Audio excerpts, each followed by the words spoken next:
Alright, so in this video, we're going to be going after that P0449 code on this '05 Suburban. This is going to be your vent valve that controls the venting in the tank. So, as you can see on there, we've also got a small leak detected, vent control problem, large leak detected, and of course our control circuit low. So we're going to go over how to properly diagnose and make sure that your vent solenoid or vent valve is bad before you replace it. That way you don't just start throwing money at parts that you don't need to. And I believe by replacing it or fixing that, if that is bad, I believe that will help to fix some of these other codes. So we'll get this vehicle up in the air so we can see it, and I'll show you where it's going to be located on this vehicle and kind of give you a better idea where it'll be located at on some of the other GM vehicles. Alright, so on your P0449 code, it's going to be a voltage reference code for your evap purge solenoid. So what you're going to look for is this little can back here. You're going to have a big square box, which is going to be your evap canister. On this Suburban, it's back here at the back, almost directly above your rear differential. On some of your other trucks, it's going to be in front of the fuel tank, but you'll see a big square box, and then you'll have this round cylinder looking deal with a line going to it and a connector. Just for reference, that's what it looks like right there. So when you have this code, one of the first things you're going to do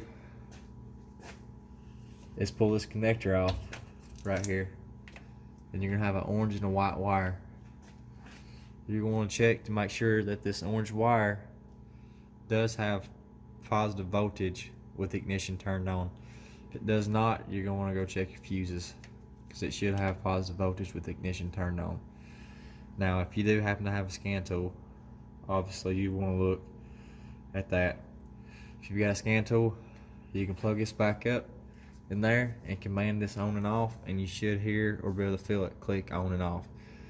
If not, once again, you want to check your voltage here, and then you also want to connect your test light in between your orange wire and your white wire and command your solenoid on and off. And when you do, your test light should light up. If it doesn't, it's not getting its signal from the computer to turn it on and off. So that's pretty much it on that without a scan tool. Alright, so I've already tested this one, and it is bad. So we're going to go ahead and replace it. So of course, you undo your connector, and on your hose up here, you're going to have tabs on the side. You're going to pull this hose back towards your canister valve, squeeze them in, and you just kind of wiggle a little bit as you push it, and it'll come off. Now these things can be a little aggravating sometimes. You can take a pick and push your little tabs back right there. Just be careful not to break them. Alright, so on your canister, on this back side, it's going to be sitting on a metal tab. If you look at it closely in the center of it, it'll have a little finger that you'll need to pry outwards. And once you've got it pried outwards a little bit, you'll be able to wiggle this valve back and forth a little bit while pushing, and it'll come off. So there it is. And as you can see, it's got these little slots here where it slides onto that little metal rail. So on our new one, we're gonna slide that rail, these little tabs, the little rails sit inside these little spots right here. So we'll take it, set it back up there and line it up.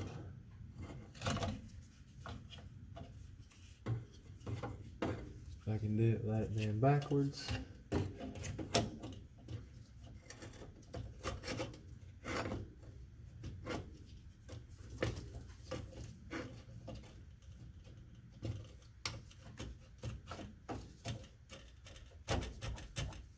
And the same as taking it off, you're just going to kind of wiggle it as you pull it back towards the canister.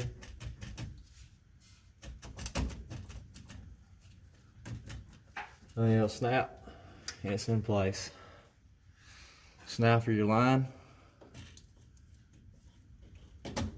You get it lined up, and you'll just pull it back up on there until it clicks.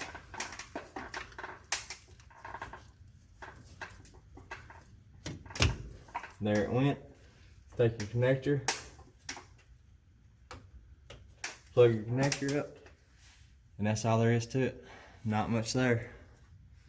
So maybe this will help y'all find it on your vehicle. Like I said, on this Suburban, on the specific one, it's back here at the back, right above your differential. On a lot of your trucks, it's gonna be in front of your fuel tank. Just look for this big vapor canister, big square box around your fuel tank, and that valve's gonna be right there near it somewhere. Hopefully that helps y'all out. If it does, I'd appreciate it if you hit the subscribe button, hit that like. If it doesn't, I'm sorry. I know it's kind of a bad video, but maybe at least it'll help one person. So the next one I get in, when I have a little bit more time, I'll go a little bit more in depth on how to diagnose it and get in there and get a little bit better shots. Kind of in a bind right now. I don't have a good way to get pictures of it up in there. So anyways, I appreciate y'all taking time to watch the video. Y'all have a good evening.